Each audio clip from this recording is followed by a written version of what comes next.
Officer Jenny and other police officers mourn the loss of Ash, Misty, Brock, Jesse, and James on a boat, saddened that their Pokémon trainer careers have ended abruptly. They throw a bouquet of flowers into the sea in tribute to the victims and play the trumpet. The Saint and ship is stuck on a cliff and unstable. Inside, Misty and Brock wake Ash up, who realizes they are upside down because the ship is flipped. They realize they need to get out before the ship sinks further. Meanwhile, Jesse and James are awakened by the fire in the ship's kitchen and realize the ship has sunk. They try to escape using their Eakin's Pokémon, but end up letting more water into the ship. Ash, Misty, and Brock try to find a way out as the water rises. Misty asks her Goldeen Pokémon for help finding an exit, but Goldeen finds Team Rocket about to drown and brings them to the protagonists, saving them. Even so, Team Rocket wants to fight to capture Pikachu, but the weight of the Pokémon causes the ship to tilt dangerously. Ash orders everyone to put their Pokémon in Pokeballs to balance the ship. They decide to work together to escape the ship, using Misty's knowledge of the Saint and structure. They climb the ship, go through a dark corridor and a burning room, and finally reach a room where they plan to make a hole in the ship's hull to escape. With the help of Charmander, they make the hole, and the ship begins to fill with water. Each one chooses a water Pokémon to help them get out, but Jesse and James only have a useless Magikarp. The Saint and sinks further, putting Team Rocket's lives in danger.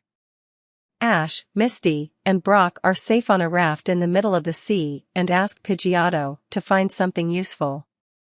Pidgeotto finds the unconscious Team Rocket and brings them back to the raft. They wake up and decide to continue together. The next morning, starving, they think about eating the Magikarp but find out it's impossible. James, frustrated, kicks Magikarp into the water, causing it to evolve into Gyarados, a violent and fierce species. Misty uses her water Pokémon to try to escape from Gyarados, but it begins to use a move called Dragon Rage. Other wild Gyarados appear and create a water cyclone that engulfs the raft, taking everyone to an unknown destination. The force of the cyclone swept Ash and his friends to an unknown beach. As they regain consciousness, they wonder how they got there. Ash realizes that Pikachu and two of his Pokémon are missing. Elsewhere on the beach, a Krabby finds Team Rocket buried in the sand. They are also missing their Pokémon, Eakins and Coughing, as well as Meowth. Pikachu, in another area of the beach, finds 3 of Ash's Pokeballs and releases Charmander, Bulbasaur, and Squirtle. They don't know where they are and encounter a Slowpoke who doesn't respond to their questions. At night, the Pokémon search for Ash and his friends in the forest. Meanwhile, Meowth, Eakins, and Coughing are hiding in the bushes and decide to fight Ash's Pokémon, but Eakins and Coughing refuse to obey Meowth, as they only follow their trainer's orders. The Pokémon join together and make a bonfire while eating fruits. Ash, Misty, and Brock face a giant Zapdos and decide to look for a safe place to spend the night. Jesse and James are chased by an enraged Moltres. The lost Pokémon find a noodle stand in the middle of the forest attended by a Slowbro. They eat together, but Eakins and Coughing miss their trainers. The next morning, Ash and his friends search for their Pokémon. Jesse and James try to call Giovanni, their boss, but he doesn't help them. They decide to follow the phone cable in hopes of leaving the island. Ash's Pokémon encounter giant Blastoise and Venusaur and flee from them. Ash and his friends meet Team Rocket and their Pokémon while running away from a giant Pikachu, nicknamed Giantichu. Everyone ends up together on a moving cart, which crashes into a giant mechanical Zapdos. They fall into the water and are rescued by a Gyarados-shaped boat. On board, they discover that they were on Pokémon Island, a place full of giant mechanical Pokémon, which is now out of service. Giovanni is furious upon learning that the island was destroyed. In the end, Ash and his friends arrive at Porta Vista, a beautiful beach where they can rest. The Slowpoke from the beginning of the episode evolves into Slowbro by joining with a Shelder. Ash, Brock, and Pikachu are excited about the beach and, in high spirits, jump into the sea to have fun. When Misty arrives wearing a bikini, the boys can't help but admire her, and Ash comments that she even looks like a girl. Annoyed, Misty hits him with a ball. Meanwhile, Team Rocket is in a submarine speeding underwater, planning to steal money from the rich tourists on the beach. Due to a misunderstanding involving Pikachu, Ash, Misty, and Brock end up boarding a boat they didn't rent. Unfortunately, the boat sails towards Team Rocket's submarine, and both vehicles collide. The impact causes the protagonist's boat to veer off course and damage a wooden pier, but everyone escapes unharmed. Mo, an old man and the owner of the boat and pier, comes running up, furious about the damages.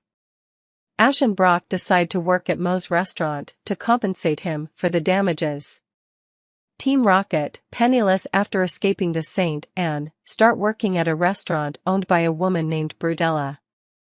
Ash and his friends try to attract customers to Mo's restaurant using various strategies, while Team Rocket sabotages their efforts, causing chaos and discontent among the customers. At that moment, Professor Oak and Ash's mother, Delia, arrive on vacation and suggest holding a swimsuit contest to attract more customers to Mo's restaurant. The contest begins with Misty, Jessie, James disguised as a woman, and Gary, along with his cheerleaders, as participants. During the event, Brudella plans to use a Garrido submarine to destroy the contest and Mo's restaurant in an attempt to eliminate the competition. Ash faces the Garrido submarine with the help of his Pokémon, including Charmander and Pidgeotto, and manages to destroy it. The submarine and a missile fired by it end up colliding with Brutella's restaurant, causing everyone to take off into the air. In the end, Ash and his friends say goodbye to Mo, who departs on his precious boat, thanking the young people for helping him save his dream of traveling the world. They also say goodbye to Professor Oak and Delia, who holds a golden trophy with the inscription, "First place in our hearts, Ash Ketchum," showing her pride and affection for her son. In this episode, Ash, Misty, and Brock are in Porta Vista. They find an injured Horsia in the ocean, which tries to tell them something using ink blots. Horsia draws a tentacle and a tentacruel, but the friends can't understand what the Pokémon is trying to say. Soon, a ship near the shore is destroyed by sea Pokémon, and Ash, Misty, and Brock have to rescue the sailors with the help of Staryu, Starmie, and Goldeen. One of the paralyzed sailors asks them to report the situation to Naztina, his boss. Naztina is an old and cruel woman who wants to build a luxury hotel among the sea corals, even if it means destroying the home of Tentacle and Tentacruel. Seeing the problems caused by these jellyfish, Naztina offers large cash rewards and delicious food to anyone who can exterminate them. Misty refuses to accept, despite Ash and Brock being tempted. The protagonists go out onto the street and hear Naztina announce the reward, causing everyone in town to go searching for the bounties. Team Rocket shows up to help Naztina get rid of the tentacle, and she hires them. Their plan is to throw poison at the tentacle to exterminate them and make money selling their fangs. However, they are very confused. When they arrive at the infested area, they see the region is full of tentacle, which prevent their advance into the ocean. Meowth orders Jessie to throw poison into the water, but the consequence is not the destruction of the tentacle, but rather the evolution of one of them into a giant tentacruel that begins to devastate everything. Tentacruel and the tentacle start destroying the town.